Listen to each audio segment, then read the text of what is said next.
India and China ties are seeing a thaw.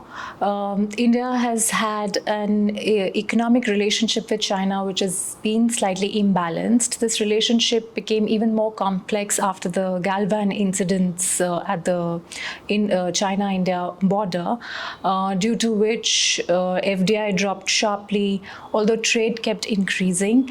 But now we are seeing some improvement in relationships. Prime Minister is expected to go to China, and Foreign Minister S. Jaishankar has just said that we have historical problems with China, and a stable border is still a prerequisite for development of ties. But trade and relations are important for our industries here.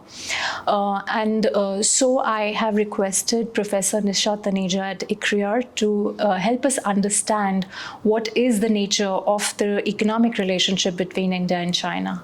Welcome to the show, ma'am. Thank you. I think the one word that comes to our minds right now when we talk about the economic engagement is imbalance. And then the next question is, what is this imbalance about?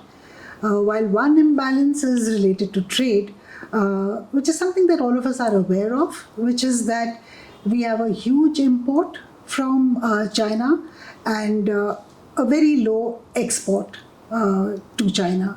So, and while imports have grown by 88%, exports have grown only by 19% in the last few years. So, and that's what's led to a huge trade deficit. So that's the imbalance we're talking about. And in 24-25, we reached a record trade deficit of $99 billion, US dollar billion. So that's a matter of concern. But the other trade imbalance that we're talking about is in terms of FDI, which you just talked about. FDI has always been low. I mean, in the last 10 years, we've had inflows of less than $1 billion. But after Galwan, there was a significant shift in the sense that Press Note 3 mandated that all FDI that was coming from countries that share a land border would have to go through the government route. And since then, the FDI inflows have fallen even further. So there was just a $68 million inflow after this announcement. So that tells us that there's hardly any FDI coming from China. So that's the other imbalance that we need to address. Ma'am, you've just brought out a policy brief which looks in detail at this economic imbalance and how it can be addressed to India's favor. What I found very educative is that the trade imbalance is such that whereas India is exporting low value added products, we are importing huge amounts of things from China, such as penicillin, such as electronics, such as data processing machines, where China isn't even the most competitive producer of those items. I'd really like you to help us understand how is this happening? Sure. Let me talk about exports first and then I'll come to imports. Our exports, like I said, are very low. But we have a huge potential, and our estimates show that the potential is $161 billion, as opposed to the current exports, which is just $14.3 billion. So, and current exports, if you look at the composition, it's largely primary and resource intensive products that we are exporting, whereas the potential is actually in medium and high tech. So India has moved away towards more medium and high-tech product exports, but China is clearly an untapped market in this area.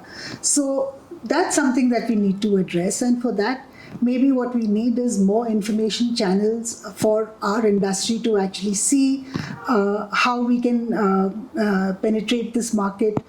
But there are also some non-tariff barriers. For instance, there is not much information on regulatory procedures that we have access to, our businesses have access to. So that's a gap that needs to be filled up. Also, we also, some of the procedures are quite cumbersome. For instance, in pharmaceuticals, we have a huge potential of $15 billion, but it's untapped because the regulatory procedures are complex and time consuming. So that's another area that we need to look at. And also, what we're seeing is that there is we need to address these barriers more. Some of these are like language barriers, and that's a huge barrier. When we were doing this report, we had to take help for translation because everything was in Chinese. And we've got all that data now in the policy brief. So that was, and for us, it was a breakthrough. So imagine how businesses would be dealing with something like this. And on our part, what we need to do is actually enhance our product standards. So data shows that in the last few years, since 21 and up to now, there have been 600 consignments that have been rejected. And a large part of this is actually shrimps and fish. And even though in other sectors the number of rejections has gone down, for shrimps and fish it has remained relatively high. So we need to see how we can actually improve our standards and how we can meet the requirements of the Chinese market. Now, shrimps is a very important item because that's one item that we're also exporting to the US in a large quantity. So there is an alternative market here which we're not being able to tap into. So this would be a good item to kind of export. But there are other product areas as well where there is potential. Bovine meat, for instance, there's a lot of potential where we haven't made any entry. There are other items also. For instance, jewelry. Chinese have a huge per capita income. I'm sure they can buy our worked diamonds and our gold jewelry. They're a huge market for global luxury products. Yeah, that as well, absolutely. And US accounts for 35% of our exports of worked diamonds. And the market for in China is huge, but our exports are almost negligible. So ma'am, is China making it somehow difficult for us to export more these consignments that get rejected or the untapped potential in pharmaceuticals? Is it because the Chinese regulations are difficult to follow and comply with, or are there some other reasons? China's notorious for their trade practices. Sure. So I think that's why it's very important to have a task force where these kind of bilateral issues can be raised at the government level, where all stakeholders are part of the committee, where you also have businesses, so that we can understand why these, in fact, the data on why these rejections are done is also available. And most of the time it's actually either documentary compliance or it is, they give the reason. So it's hard to say that this is a non-tariff barrier. So we should also look at what we are doing wrong or what we might be doing wrong.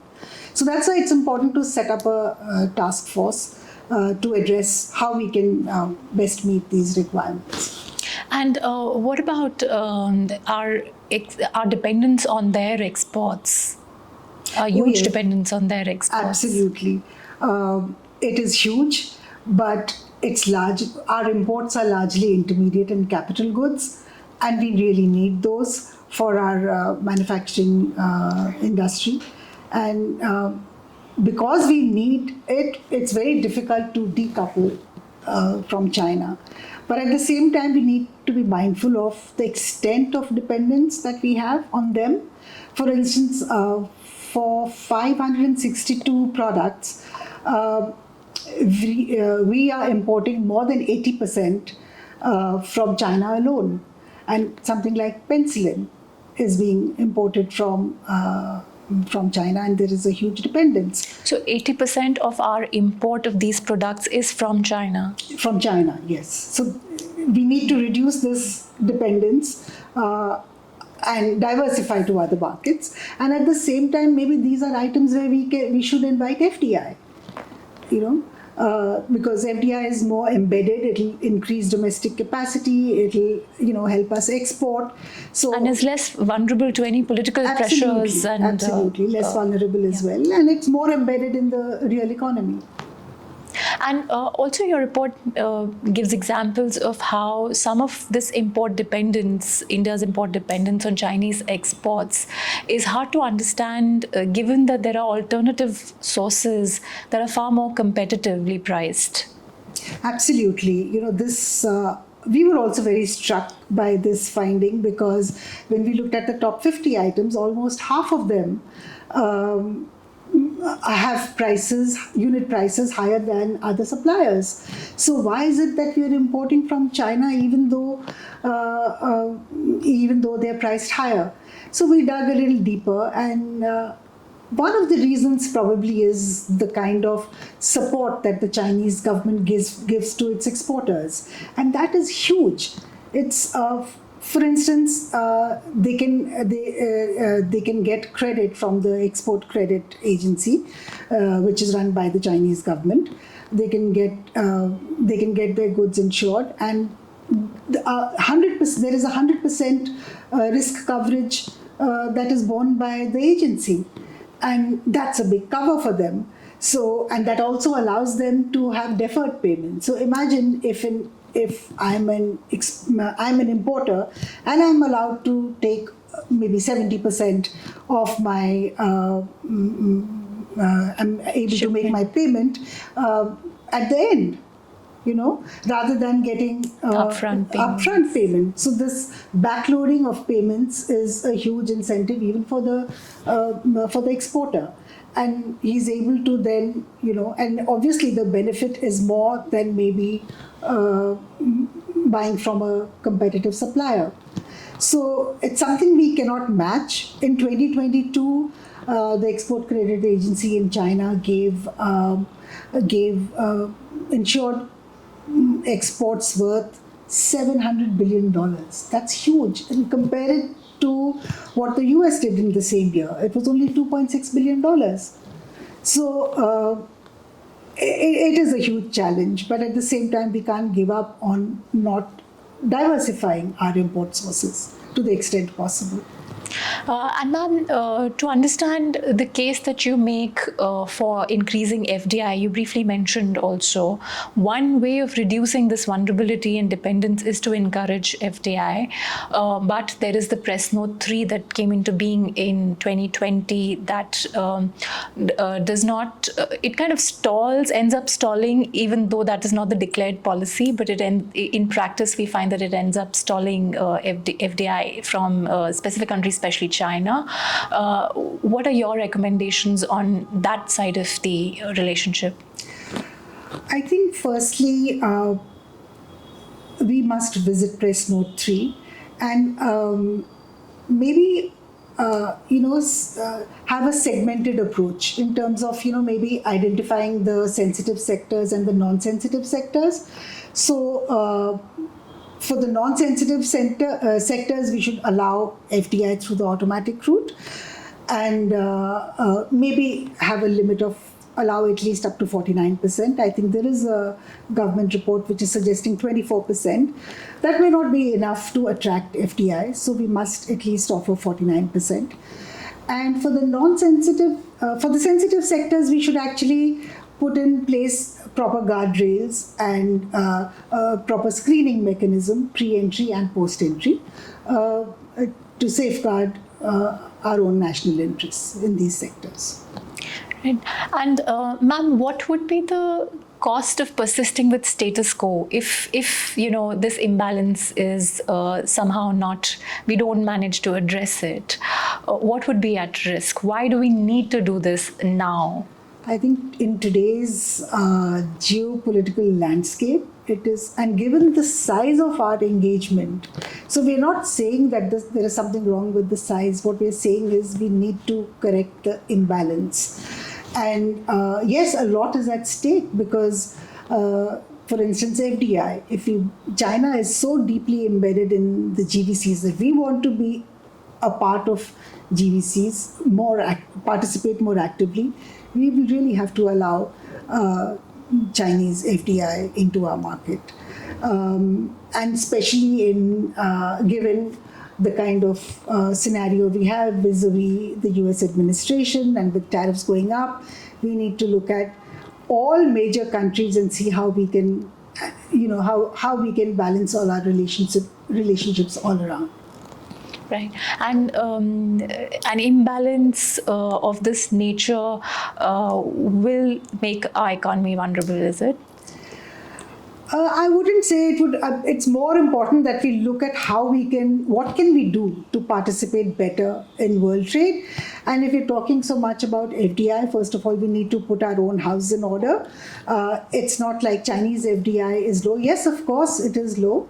But even from other countries, a lot can be done. So clearly, we need to do something that would attract more FDI and make it more attractive for other countries to come in.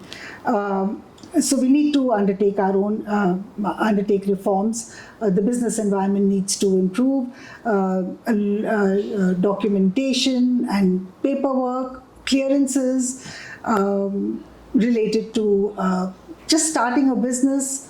There is a whole lot that needs to be done, and we need to do it now and fast. Really fast. So we should set up timelines for implementing all these reforms and target it at FDI, inviting FDI. Thank you. Thank you for speaking to us. Thank you so much. Thank you. Pleasure.